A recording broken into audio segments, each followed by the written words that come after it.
Nagtakop na ang masinandukot nga hinampang sa Iloilo School Sports Council Meet 2025. Nangin Madinalag-On kag wala sang nangin major concern sa ginpatigayon nga Iloilo School Sports Council Meet o Integrated Meet 2025. Suno pa kay Dr. Ernesto Cervellon Jr. ang Schools Division Superintendent sang SDO Iloilo, iyagin pahayag nga nakitaan nga nagbaskog pa ang performance sa mga delegasyon sa athletics kag team sports.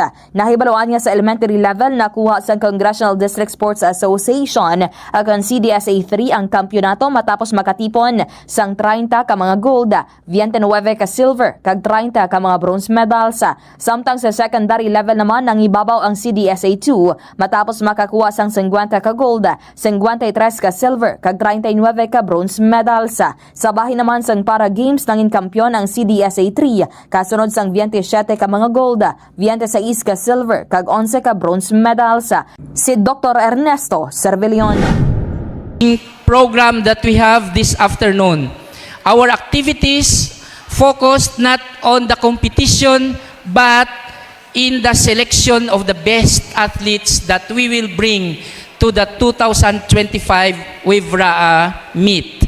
And hopefully, we could again be on top of this event because as what I have said before, we will not be there in the WIVRA meet just to participate, but we will be there to win. Ini naman ang kabahin sang preparasyon sang Iloilo Province kag Iloilo City para sa ginapaabot nga Western Visayas Regional Athletic Association o kon WIVRA Meet 2025 sa probinsya sang Antique. Report nagikan sa Iloilo City ini si K5, Kim Montaño Kaluyo para sa Kampyon nga Balita, Serbisyo Publiko kag Kalingawan sa Iloilo. Number 1 na kita, K5 News FM. This news is brought to you by, do you feel tired all the time? Do you have frequent infections? Do you have always cold? It's a sign of low immune system. Boost your immune system with Clinica D3 Bio, antibacterial, natural antioxidant, immune system booster. Clinica D3 Bio has vitamin D3, lauric acid, and monolurine to fight against all viruses. Try Clinica Vitamin D3 with Coccus nocifera.